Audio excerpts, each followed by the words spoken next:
साकी नाक्यात घडलेला एकूण प्रकार आणि त्यानंतर झालेला त्या निर्भयाचा मृत्यू हा मन सुन्न करणारा आहे, अतिशय चटका लावून जाणार आहे। ज्या प्रकारे गेल्या महिन्याभराच्या काळामध्ये बलात्काराच्या घटना होत आहेत, कुठेतरी याच्याकडे लक्ष घालण्याची आवश्यकता आहे।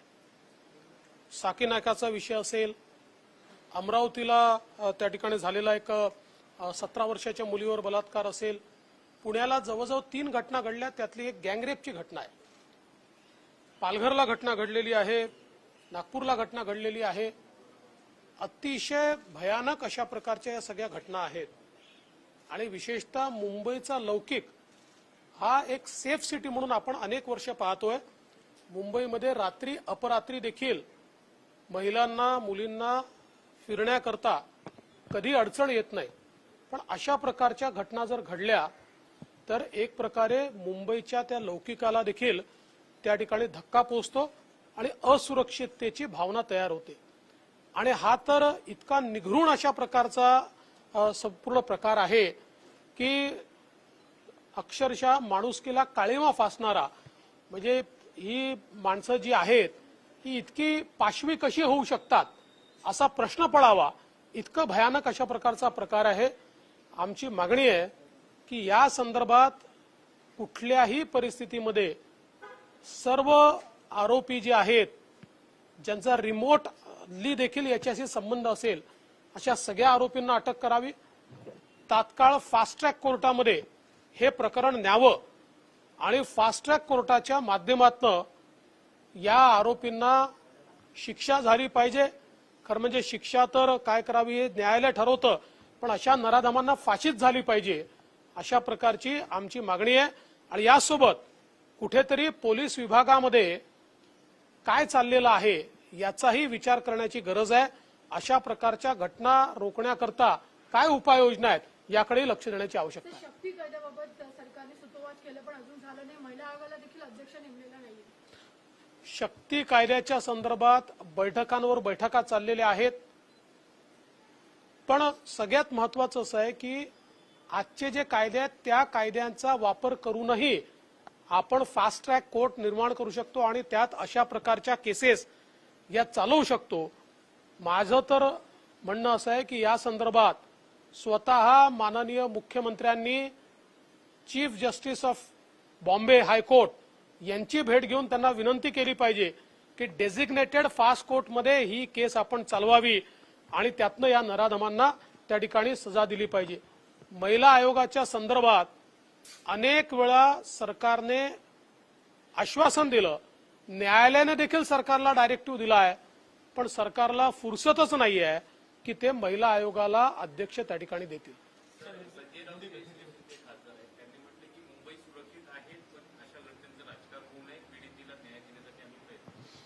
संजय राऊत काय बोलतात त्याच्यावर मी काही रिएक्शन वगैरे देत नाही, ते काय एवढे मोठे नाहीत। आपण जर बघितलं की पिंपरी चिंचवड असेल, पुणे असेल, सतत महिला बलात्काराच्या घटना घडतात आणि आपण बघतो पोलीस कुठेतरी ह्या सरकारचं पोलिसांवरचं नियंत्रण केलं असं म्हणावं लागेल। मुळातच असं जे काही घडतं आहे, म्हणजे मी असं म्हणणार नाही की यापूर्वी घटना घडल्याच नाही, घटना घडतात, पण इतक्या फ्रिक्वेंटली या घटना घडणं हे देखील महाराष्ट्रासारख्या राज्याला शोभणार नाहीये।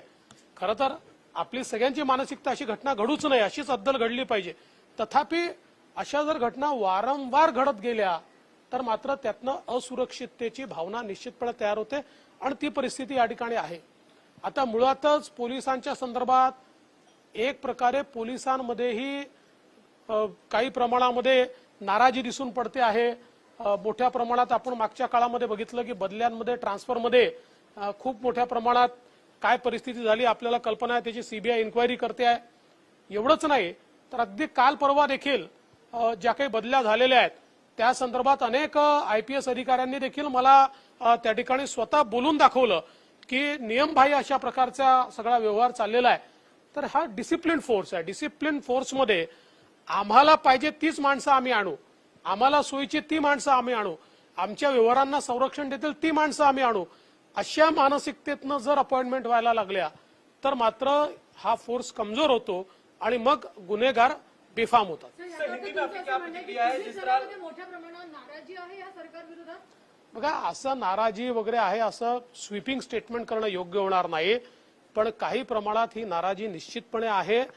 विशेषतः अनेक IAS अधिकाऱ्यांना असं वाटतंय की जो IAS आणि स्टेट केडरचा रेशिओ आहे तो पाळला जात नाहीये.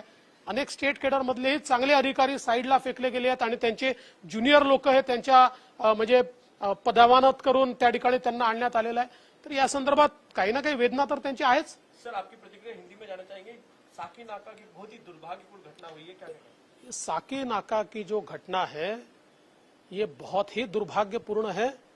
हम इसकी निंदा करते हैं और जिस प्रकार से ये घटना हुई है एक प्रकार से मानवता को कालिख पोतने वाली ये घटना है.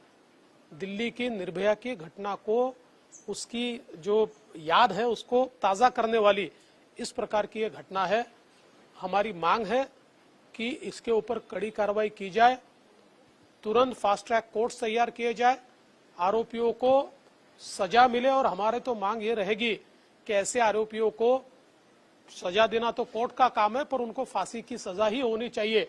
इस प्रकार की हमारी यहाँ पर मांग रहेगी. कुल मिलाकर अगर हम देखें तो पिछले एक महीने में महाराष्ट्र में बलात्कार, सामूहिक बलात्कार, इसकी घटनाएं बहुत ज्यादा बढ़ रही है और ये बहुत चिंता की बात है.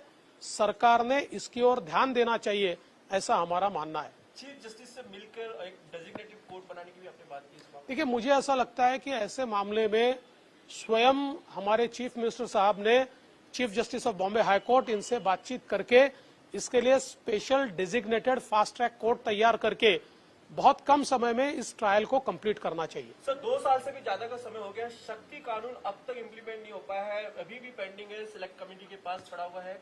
कैसे देख रहे हैं? कई बैठकें हो चुकी हैं इसको लेकर.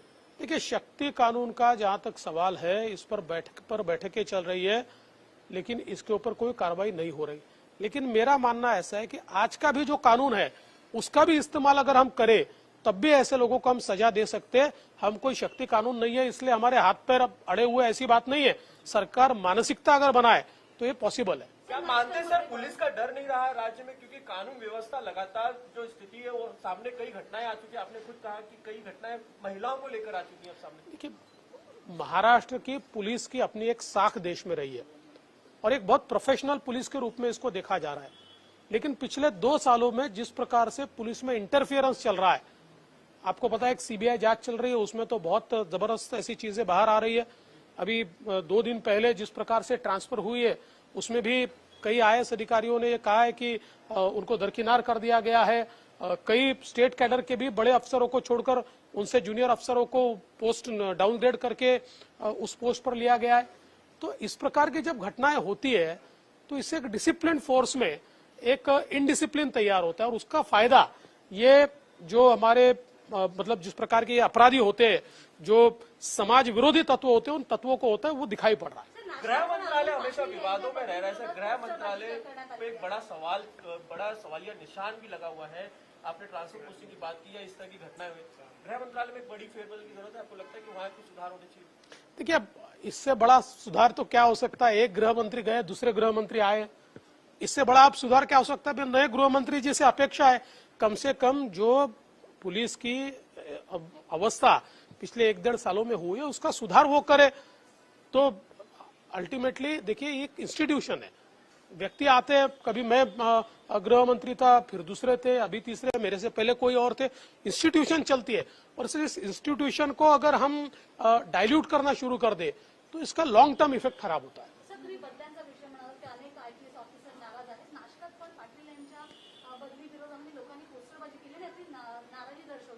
कोण पाटील? कोण कोण नाही, मला कल्पना नाही त्याची.